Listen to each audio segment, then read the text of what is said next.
So the brain actually has some really distinct characteristics that separate it from a computer. The brain is actually a laboratory, and by our design and by our own will, it acts as a laboratory to take concepts, ideas, and models, and in the certain part of the brain, it builds those concepts and ideas. And it says, I'll take a little bit from what I learned here, and a little bit from what I remember here, and a little bit of my experience here, and let me take those specific areas and ask the what ifs, the possibilities, the potentials, contemplate on designs or ideals that are outside the boxes of what our present understanding is, to come up with a new understanding or an enlarged box. So the brain acts as a laboratory. It's an architect. It designs models and it puts the pieces together. And its main function is to come up with a new picture, a new concept. And by repeating it over and over again, there comes a moment when we become so involved in that concept, so involved in that idea, that we lose our attention or our awareness on our external environment, on the signals that are coming from our body to our brain, and on relative time, because all of our awareness has gone within. It's gone to that concept and idea. The moment that happens, that picture, that model, gets pushed or moves to the frontal lobe. And the frontal lobe is the area of the brain that is the executive. When an idea or a concept makes it to the frontal lobe without our mind wandering to a shopping list and the pain in our back and what time it is and who we have to call and our relationships, we've put all those aside and we no longer keep re-accessing or re-interacting with parts of the brain that are already known within that box, but we're taking those individual concepts and models and ideas and building a bigger concept, and we lose track of our association to people, to places, to things, to times, to events, and we are completely focused on or concentrated on that idea. That's the moment that that idea makes it to the frontal lobe. And when that concept makes it to the frontal lobe, it becomes more real than the external environment. We lose track of the external environment. And that internal picture now that becomes more real than the external environment is literally where reality is happening, because all of our awareness is there. At that moment, another part of the brain becomes activated. That part of the brain is called the cerebellum. It is the oldest part of the brain. It has millions of connections per neuron as opposed to thousands of connections per neuron in the neocortexes. And that ability for that brain to become activated literally endorses or gives life to that model and causes the brain to become rewired and actually change reality, our perception of reality. The best way that a human being can become that observer is, first of all, having the awareness or the understanding intellectually that they don't always have to make the same choices over and over again. And secondly, be put in certain situations experimentally in your own personal life where you actually override those mechanisms in your body, and that takes practice. It's not something that we can do immediately because there is a tendency biologically for us to respond to preserve the body. The brain has certain centers in it that are only concerned with the preservation of the body. And the moment that we respond, those centers kick in, and it becomes almost breaking the habit of being human. We have to gain control and override those physiological functions that happen in our body. And the moment that we do that, each time we override those physiological responses, we're changing brain chemistry and actually breaking the addiction to that stimulus and response that so many people live by every day.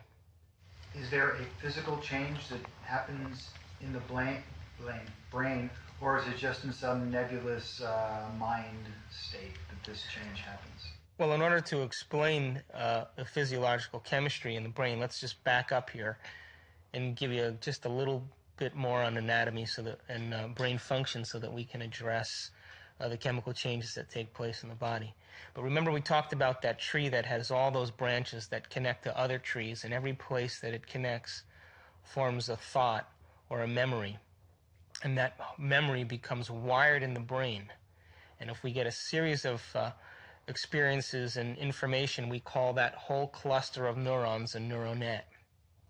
Well, every experience that we've had in our life that the brain builds on, it builds on a law of association. In other words, we learn about an apple by understanding first that it's red, and then we understand that it's round and it's smooth and it tastes a certain way, and it makes a certain noise when you bite into it, and so we develop a neural net that describes ourselves in terms of our interaction with an apple through our five senses. But if we start as a child, started to realize that not all apples are red, that they could actually be green, the moment we understand that all of a sudden causes the neural net to take more of a shape. And we actually build concepts based on this law of association: what we see, what we smell, what we taste, what we hear, what we feel. And by the second law, which is the law of repetition, which says that if we do something over and over and over again, by the mere fact that we're repeating it, the process of learning whatever we're learning starts to become simple. It starts to become automatic. It starts to become familiar. It starts to become easy. It starts to become natural. It starts to become subconscious. It almost starts to become unconscious. So the law of association and the law of repetition put together causes those nerve cells to literally become hardwired. As we repeat a process, whatever skill we're repeating, those connections in the brain start releasing certain chemicals called nerve growth factor. And that nerve growth factor acts almost like a miracle grow to cause a long-term relationship between one neuron and the next neuron. And that's what causes us to go from something that we have to put so much conscious awareness on and so much attention on to learn, to all of a sudden to be able to do something automatically and easily. It's because we literally wire it to the extent that holographically or dimensionally it starts interacting without our conscious mind. It becomes natural and becomes easy. So we have those same mechanisms structurally in our brain for certain attitudes or certain emotions that we live by on a daily basis. All the attitudes that we have had experiences with in our lifetime based on how we live. For example, the neocortexes in the brain, which are the where conscious awareness exists, is where all those connections take place. So everybody that we meet has their own series of intellectual experiences and experiences that they've had in their life, whether they were raised in a single family or they were raised with many children, whether they went to college, whether they studied art, whether they studied law, whether they studied music, what their religious beliefs were, what their culture was, where they lived geographically. All of that forms that neural net in our brain. If they were loved and encouraged as a child, or if they were abused physically. And so all those experiences shape neurologically the very fabric of what's taking place in our perception or in our world. Those exact processes in terms of neural nets also exist in our brain. And when we respond to our environment, certain aspects of those particular neural nets are going to kick on or click on that are going to cause chemical changes in the brain that are ultimately going to cascade chemicals that run through our body. So, absolutely. So you described the neural nets as basically these trees that basically wire themselves up together, which is a very mechanistic sort of point of view. You're wiring together little circuits. Where it's been suggested that the brain is actually holographic, which is not necessarily a hard wiring of the circuits, which is, and how can it be both? Great question, and scientists are debating that as we speak. What are they debating? Absolutely, the scientists are debating whether the brain is actually hardwired or if it has what we call neuroplasticity or elasticity. And the answer to the question right now is yes. We have parts of the brain that are hardwired by repetition.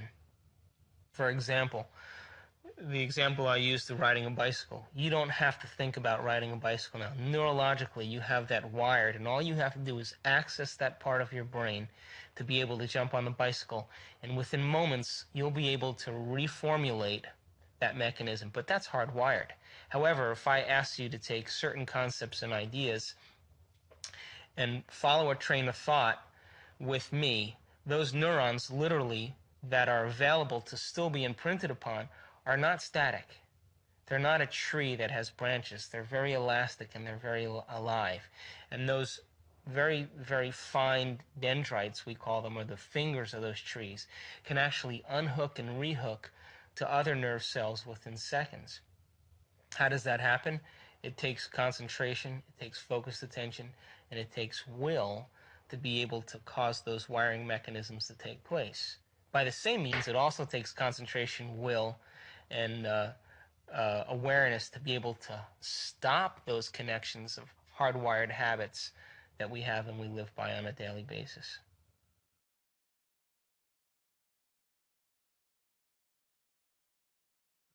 There is this debate in quantum mechanics about, we're affecting things on the micro level, not the macro level.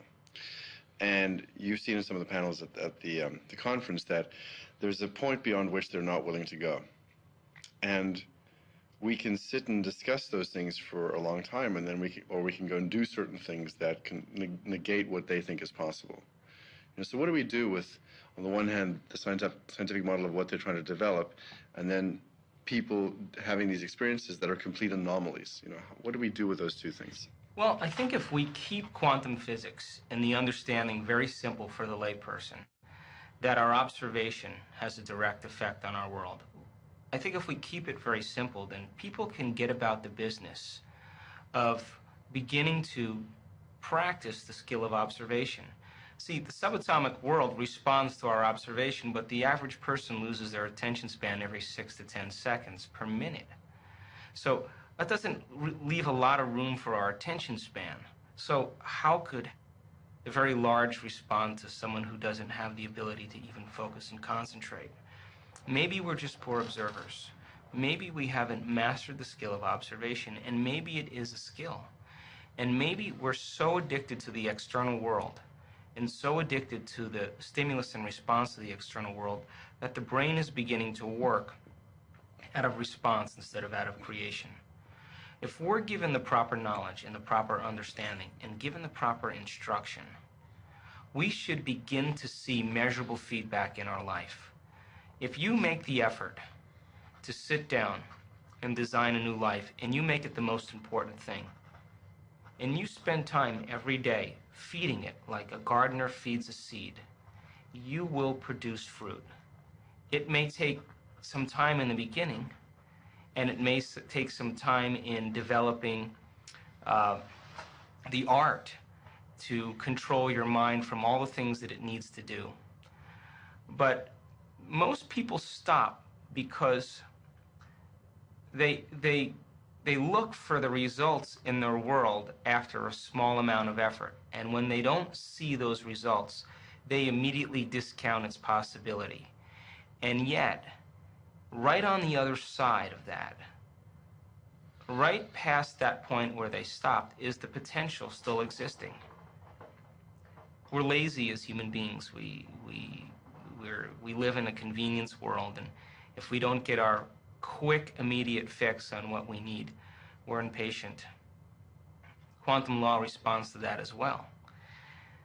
But we should be willing to sit down every day and take a piece of our day and set it aside and give thanks that we're alive, and give thanks that we have life, and give thanks for the life that we have. And then begin to observe by pure sincerity to design a new possible future for ourselves. And if we do it properly and we observe it properly, we should have opportunities begin to show up in our life, not equal to what we can predict, but outside of our prediction. It must be outside of our prediction, because when it is, we know that it's come from a greater mind. If it's equal to our prediction, then we're creating more of the same. How could we create a new world if we can predict the outcome? We're not creating anything new. And so, to look for feedback in our world, the brain loves feedback. It likes to know when it's succeeded or it's actually accomplished a task so that it'll do it again. And so, that sincerity and that level of mind gives people the opportunity then to apply first some principles of choosing a potential reality and observing it. And by doing it, they're willing to say, I know quantum physics works for the very tiny. I'm aware that it works for the very tiny as well. But when do you become a maverick and say, all of the greats that have ever lived has said it's always start with a thought or a dream, and why not get about the business of applying it to your own personal life? It's not that the quantum field doesn't respond. It's that we have to up our level of will and sincerity. And when that happens, we'll see measurable results in our life. So, these so-called spiritual endeavors, is there a way to create measurable results? There's in our spiritual endeavors, and spirit is always kind of a connotation that people get stuck on, but in the application of our life is spiritual. Everything in life is spiritual, but in the application of it, there is absolutely a way in which we can begin to see measurable results in our life. It takes practice, and it's a skill.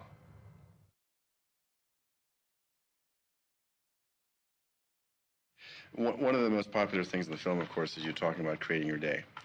And, there's two single moments in the film that are the highlights, and that's one of them, and the other one is the water crystal exhibition. Where did you come up with the idea of creating your day?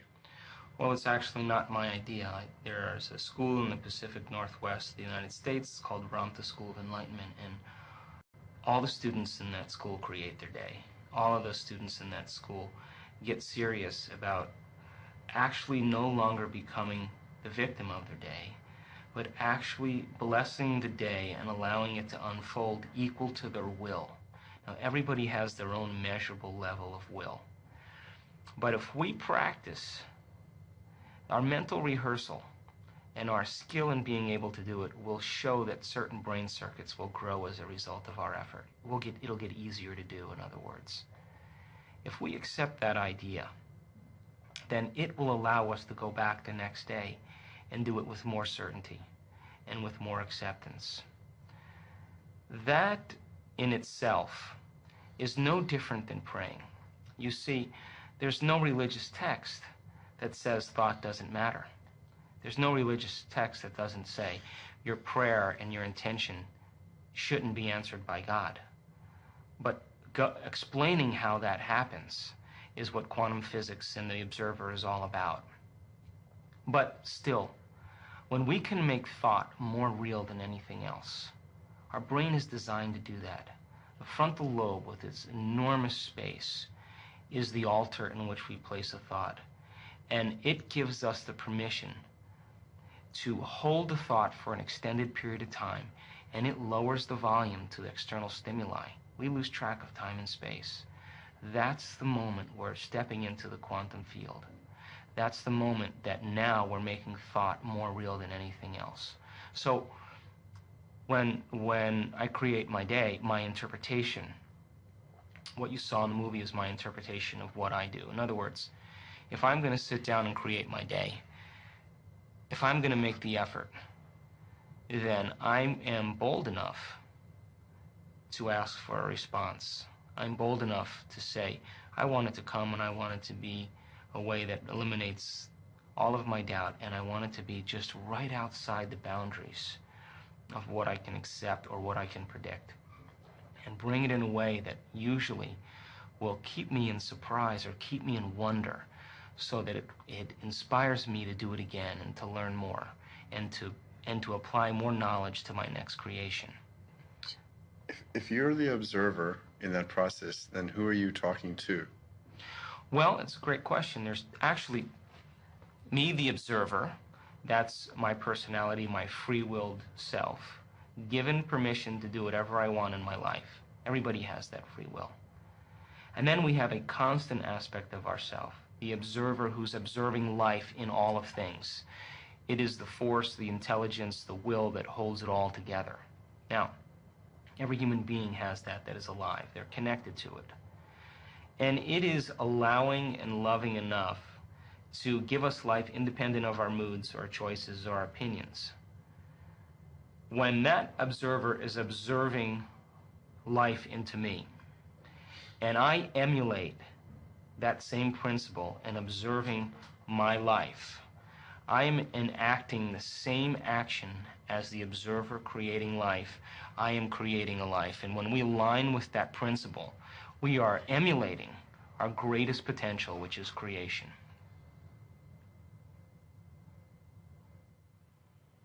Do we live in a pre-established artifact of some kind? So I just want to bump that idea. Is there an artifact out there of objective reality? You know, because there's also this idea that we're creating reality.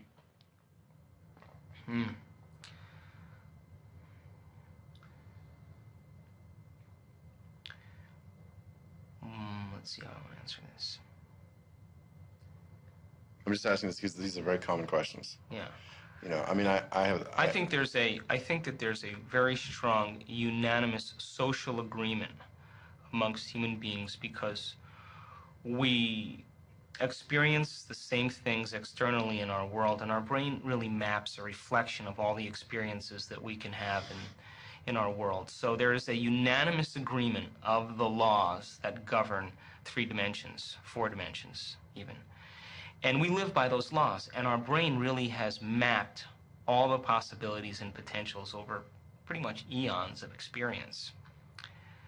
But there's still room for the brain to grow, and there's still room for us to evolve to greater virtues and to greater levels of mind. If that's the case, then it means then that we have to begin to break from the social agreements and the social consciousness that keeps everything intact and everything in order. That means then that we have to really gain knowledge that's outside of convention. Whether it's social convention or religious convention or scientific convention, we have to reach for information and knowledge that is beyond the boundaries of what's currently accepted. Now, to personalize that information and knowledge means we're going to apply it to actually try it out to have a new experience. Once we have that experience now, it begins to change the way in which our world should show up or present itself to us. But an experience isn't enough. We have to be able to reproduce that experience until it can become automatic. Once we do that, now we're beginning to master a new level of mind, and then we start to break from the agreements of 4 dimensions. We begin to defy the principles of this social agreement, and it is a collective consciousness, and the collective order allows the quantum field to respond to that, but by the same means, we have the ability to be able to process greater levels of mind, which then starts to separate us from this social agreement. And now we become individuals.